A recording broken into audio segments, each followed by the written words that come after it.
Hi, I'm Panda Hershey and I'm an astrologer.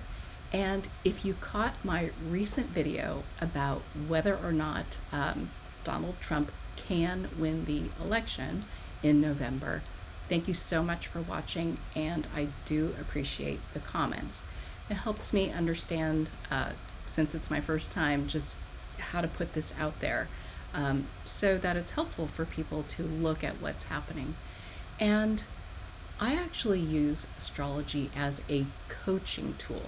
I don't see it as a good predictive tool because there are just too many factors going on. People have free choice, so I really don't believe that we can tell what the future is. One of my coaches says the future is anything but certain, and I fully subscribe to that. But as a coaching tool, it can help people recognize where the energy is supportive of them, or where it might be challenging for them to reach their goals. And so, if Kamala or Donald were my clients, here is what I would say to them. And as you think about my analysis of this, my advice for them, I guess the question for you is really whether you think they're capable of following my advice, or I bring up something where you have an idea of, oh, they would handle this a little differently, then totally game.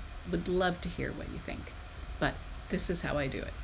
So let's take a look first at sorry for all the dings, at their charts. And what we have here is Kamala's on the left and Donald's on the right. And on each of these, the portals are all shown. And notice that the orientation of their charts is different. Kamala has this Gemini ascendant, Donald has Leo, and therefore the portals are turned slightly relative to each other. But Pluto is their intention for the year. Each one of them wants to be president. And where is this happen? Where are they trying to release the structures that are no longer working, or push ahead into something that is completely new for them, taking that Capricorn energy and taking it to a new level where they believe is more sustainable, because they see the current situation as flawed.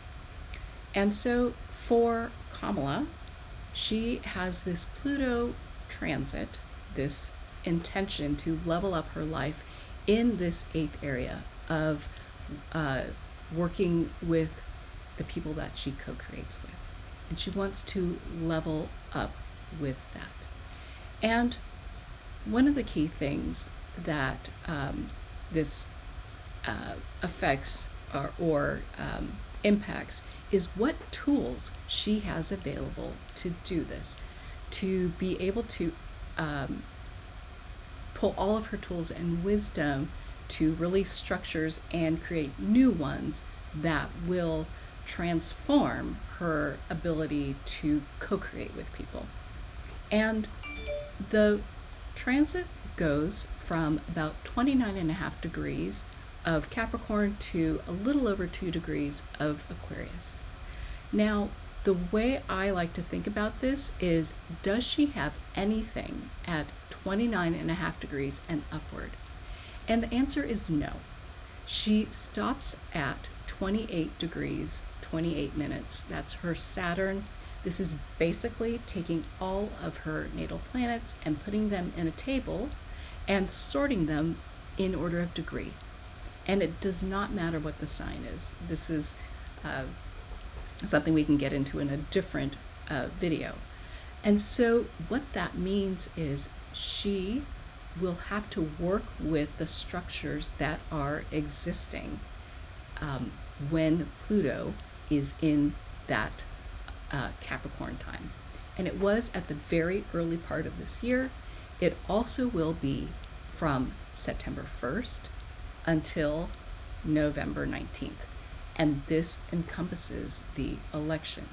So there will be structures that she will have to kind of work with.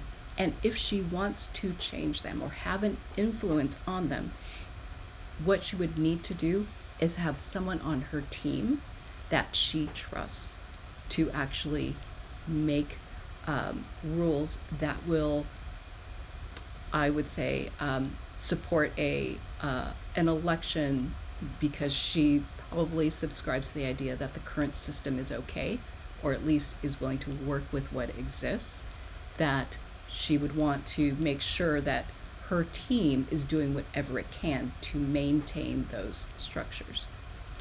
When Pluto moves into Aquarius, what tools does she have? She has this Mercury tool in Scorpio at 1 degree and 28 minutes. So it's well within that. And that is her ability, when Pluto is in Aquarius, to speak in a way that is very aware of how the other person is feeling. She will be able to have very deep conversations and probably talk to the changes she is trying to make. And she's very quick on her feet. If she were to debate Donald during this time, she would be able to come up with things and be very powerful and persuasive, maybe less for him, but would be able to respond quickly to him. So that's what she's got going there. And that is plenty of tools. I just want to check one thing. And this midheaven is outside the range. So she does have this one tool for using her voice to bring about change. With Donald, he has a slightly different situation. And let's go back for a moment. Donald is trying to, and this is all within his area of fun, his area of ease, his area of being able to do what comes easily for him. And notice that he's got some Capricorn there. So his fun is creating structure, pulling all of his tools and wisdom together to have structure. That is easy for him. If you think about him on the Apprentice, that was something that was fun for him. And as it moves into Aquarius, it is about changing the rules. It is about having fun, poking holes in the structure that is currently existing to create something better. And that is his goal as president. And what tools does he have to deal with this? What he has is tremendous staying power when Pluto is in Capricorn. So my advice to him is, during this time, from September 1st until November 19th, this is your time to work on the rules, to stick it out. You've got this ability to be there until the very last second, to offer your gifts and have them received, and do what you can to make the rules work for you, to create the rules that make it easier for you to level up your life. So he has people on his team who, or influence in some way, that is able to possibly create the rules that will enable him to win. When Pluto moves into Aquarius, notice he has nothing from 0 to 2 degrees. His first tool starts off at 5 degrees.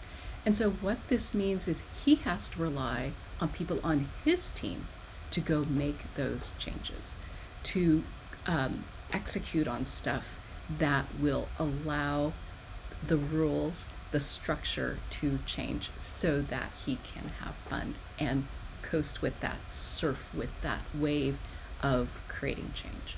And so does this indicate who will win? I would say it does not, but now you have a sense of what each one of them can do to attain the outcome that they are both looking for. And I hope this is helpful. I would love to do another video in this style. Let me know what you think, and I'll see you next time.